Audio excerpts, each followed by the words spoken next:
ಚಾಮರಾಜಪೇಟೆ ಮತ್ತು ಬಸವನಗುಡಿ ವಿಧಾನಸಭಾ ಕ್ಷೇತ್ರಗಳಲ್ಲಿ ನಡೆಯುತ್ತಿರುವ ಅಭಿವೃದ್ಧಿ ಕಾಮಗಾರಿಗಳ ಪರಿಶೀಲನೆ ನಡೆಸಿದ ಆಯುಕ್ತ ಮಹೇಶ್ವರ್ ರಾವ್ ಅಧಿಕಾರಿಗಳಿಗೆ ಖಡಕ್ ಸೂಚನೆಗಳನ್ನು ನೀಡಿದ್ದಾರೆ.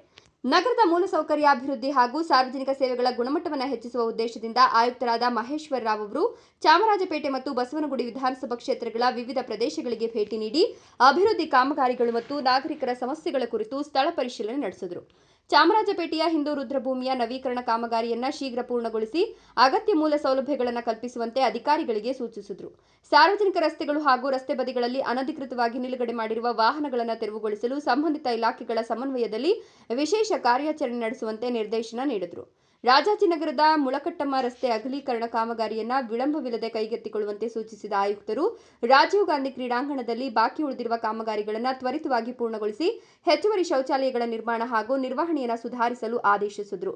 ಆಂಜನೇಯ ಸ್ವಾಮಿ ದೇವಸ್ಥಾನದ ಸಮೀಪದ ಚರಂಡಿಯನ್ನು ಸ್ವಚ್ಛಗೊಳಿಸಿ ಮಳೆ ನೀರು ಸರಾಗವಾಗಿ ಹರಿಯುವಂತೆ ಅಗತ್ಯ ಕ್ರಮ ಕೈಗೊಳ್ಳುವಂತೆ ಸೂಚಿಸಿದ ಅವರು ಮಳೆಗಾಲದಲ್ಲಿ ನೀರು ನಿಲ್ಲುವ ಸಮಸ್ಯೆ ಮರುಕಳಿಸದಂತೆ ಮುನ್ನೆಚ್ಚರಿಕಾ ಕ್ರಮಗಳಿಗೆ ಆದ್ಯತೆ ನೀಡುವಂತೆ ಅಧಿಕಾರಿಗಳಿಗೆ ನಿರ್ದೇಶಿಸಿದರು. ಸಾರ್ವಜನಿಕರಿಂದ ಬಂದಿರುವ ದೂರುಗಳು ಮತ್ತು ಮನವಿಗಳನ್ನು ಆದ್ಯತೆಯ ಮೇರೆಗೆ ಪರಿಶೀಲಿಸಿ ತ್ವರಿತವಾಗಿ ಪರಿಹರಿಸಬೇಕು. ನಾಗರಿಕರಿಗೆ ಗುಣಮಟ್ಟದ ಮೂಲಸೌಕರ್ಯ ಹಾಗೂ ಪರಿಣಾಮಕಾರಿ ನಾಗರಿಕ ಸೇವೆಗಳನ್ನು ಒದಗಿಸುವುದು ಎಲ್ಲ ಇಲಾಖೆಗಳ ಪ್ರಮುಖ ಜವಾಬ್ದಾರಿಯಾಗಿದೆ ಅಂತ ಆಯುಕ್ತ ಮಹೇಶ್ವರ್ ರಾವ್ ಸ್ಪಷ್ಟ ಸಂದೇಶ ನೀಡಿದರು.